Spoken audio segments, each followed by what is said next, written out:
السلام علیکم ورحمۃ اللہ وبرکاتہ۔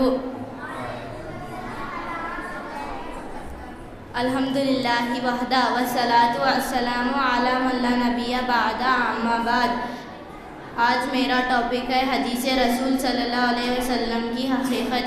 نبی صلی اللہ علیہ وسلم کی کہی ہوئی باتوں اور آپ کے کیے ہوئے کاموں کو حدیث رسول کہا جاتا ہے۔ دین اسلام کا سارا دار و مدار قرآن مجید اور رسول صلی اللہ علیہ وسلم پر اتارنے والے وحی پر قائم و دائم ہے۔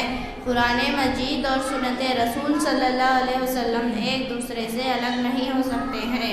قرآنی آیات مبارکہ کو سمجھنا اور اس میں موجود احکامات پر عمل کرنے کے لیے سنن اور حدیث سمجھنا بے حد ضروری ہے۔ عام طور پر یہ خیال کیا جاتا ہے کہ سنن اور حدیث دائرہ کار صرف ذاتی زندگی کے کچھ آداب ہیں، کھانے پینے پہننے یا اڑنے تک ہی ہیں، لیکن یہ بات بالکل غلط ہے۔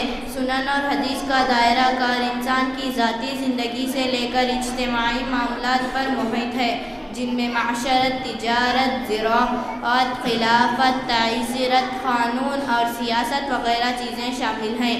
نبی کریم صلی اللہ علیہ وسلم قرآن کے احکامات اور آیاتوں کا مطلب کبھی زبانی بتایا کرتے اور کبھی لوگوں کو عمل کر کے سمجھایا کرتے، اور کبھی لوگوں کو خراب کام کرتے دیکھتے تو اسے ٹوک دیتے، اور کبھی لوگوں کو اچھا کام کرتے دیکھتے تو اس پر اپنی پسندیدگی کا اظہار فرماتے۔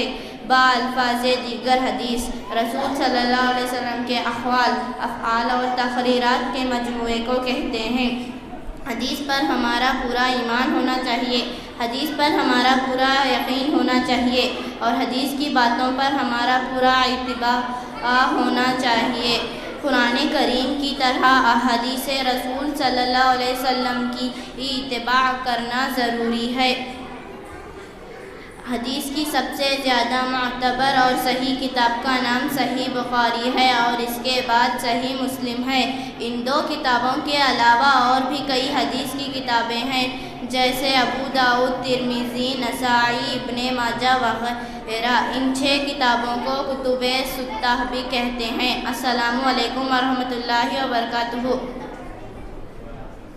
اس کے بعد اس سیشن کے آخری خطیب عبد القدیر ہیں، اور ان کا ٹاپک ہے لقمان علیہ السلام کی اپنے بیٹے کو کچھ نصیحتیں۔